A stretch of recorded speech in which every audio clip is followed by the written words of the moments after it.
ಮಹಾಲಕ್ಷ್ಮಿ ಮದುವೆ ಸೋಮವಾರದಿಂದ ಶನಿವಾರ ಸಂಜೆ 6:30ಕ್ಕೆ ನಿಮ್ಮ ಸನ್ ಉದಯದಲ್ಲಿ. ದೇವ್ರೆ, ಇವತ್ತು ಪ್ರಕೃತಿ ಬಾಳಲ್ಲಿ ಹೊಸ ಬೆಳಕು ಕಾಣಿಸ್ತಿದೆ. ಆದ್ರೆ ನನ್ ಬಾಳಲ್ಲಿ ಈಶಾನಿ ತಂದಿರೋ ಸುದ್ದಿ ಬಿರುಗಾಳಿ ತರ ನನ್ನ ಎಲ್ ಕೊಚ್ಕೊಂಡ್ ಹೋಗುತ್ತೋ ಅಂತ ಭಯ ಆಗ್ತಿದೆ. ಡಾಕ್ಟರ್ ತಗೊಂಡ್ ಹೋಗಿರೋ ಈಶಾನಿ ಬ್ಲಡ್ ಸ್ಯಾಂಪಲ್ ಅವಳು ಪ್ರೆಗ್ನೆಂಟ್ ಅಲ್ಲ ಅಂತ ಹೇಳೋ ಹಾಗೆ ಮಾಡಪ್ಪ.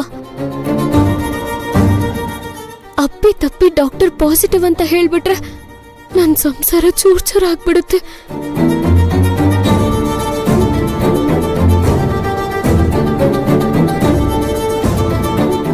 ಸಿಂಧು, ಏನಾದ್ರೂ ಸಮಸ್ಯೆನಾ?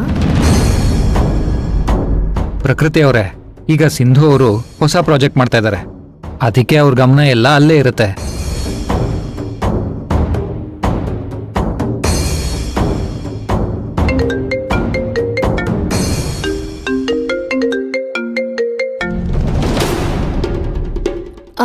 ಒಂದ್ ನಿಮಿಷ ಬಂದೆ.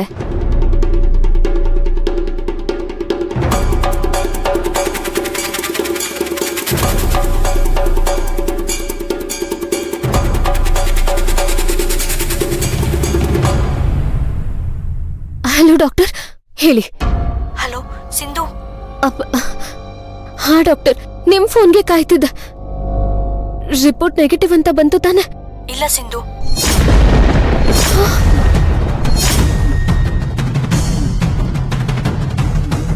ಅಂದ್ರೆ ಈಶಾನಿ ಕನ್ಫರ್ಮ್ ಆಗಿ ಪ್ರೆಗ್ನೆಂಟ್ ಆಗಿದ್ದಾರೆ.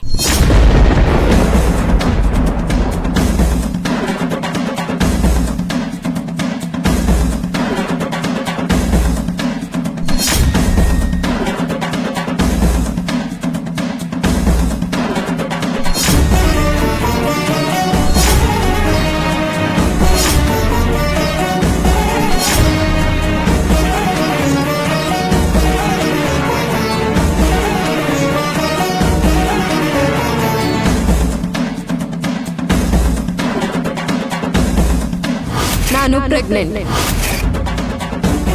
ನಿನಗೋಸ್ಕರ ಅಂತ ಫಸ್ಟ್ ನೈಟ್ ಅರೇಂಜ್ ಮಾಡಿದ್ ನಾನು. ಆದ್ರೆ ರೂಮ್ ಒಳಗಡೆ ನಿನ್ ಮುಂದೆನೆ ನಿನ್ ಪರ್ಮಿಷನ್ ತಗೊಂಡು ನಿನ್ ಕೈಯಲ್ಲಿದ್ದ ಹಾಲಿನ ಗ್ಲಾಸ್ ನ ನಾಜೂಕಾಗಿ ತಗೊಂಡು ವಿರಾಟ್ ರೂಮ್ಗೆ ಹೋಗಿದ್ದು, ವಿರಾಟ್ಗೆ ಹಾಲ್ ಕೊಡ್ಸಿದ್ದು.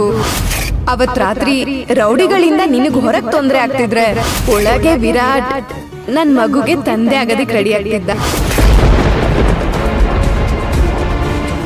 ಪ್ರೆಗ್ನೆನ್ಸಿ ಟೆಸ್ಟ್ ಕನ್ಫರ್ಮ್ ಆಗಿದೆ.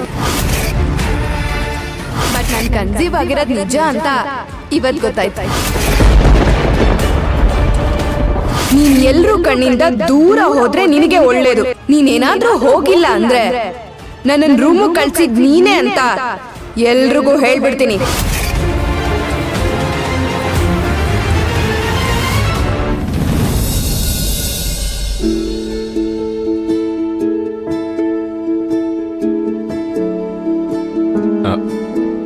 ಅಪ್ಪ, ಇಡೀ ಪೇಪರ್ ಓದ್ತೀವಲ್ವೋ ಗೊತ್ತಿಲ್ಲ, ಆದ್ರೆ ಪದಬಂಧ ಮಾಡಿದ್ರೇನೆ ಕಂಪ್ಲೀಟ್ ಪೇಪರ್ ಓದಿರೋ ಅಂತ ಫೀಲ್ ಆಗುತ್ತೆ ಅಲ್ವಾ? ಹೌದು, ನಾವು ಅಷ್ಟೇ.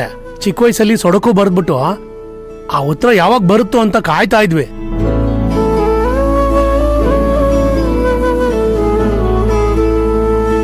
ಲಕ್ಷ್ಮಿ, ಮಗುಗೆ ಮೆಡಿಸಿನ್ ಹಾಕ್ತೇನಮ್ಮ? ಯಜಮಾನ್ರೆ, ಔಷಧಿ ಅವತ್ತೇ ಖಾಲಿ ಆಯ್ತು. ಇವಾಗ ಡಾಕ್ಟರ್ ದಿನ ವಿಟಮಿನ್ ಡ್ರಾಪ್ಸ್ ಹಾಕಕ್ ಹೇಳಿದ್ದಾರೆ, ಅದನ್ನ ಹಾಕ್ತಾ ಇದ್ದೀನಿ.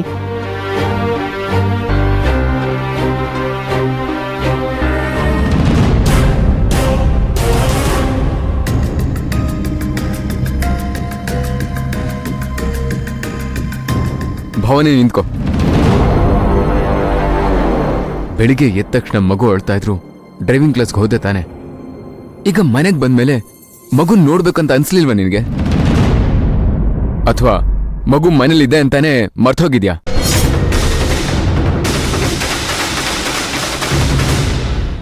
ಅಥರ್ವ, ಸುಮ್ನೆ ಯಾವಾಗ್ಲೂ ಯಾಕೆ ಟಾರ್ಗೆಟ್ ಮಾಡಿ ಮಾತಾಡ್ತಿದ್ಯಾ ನೀನು?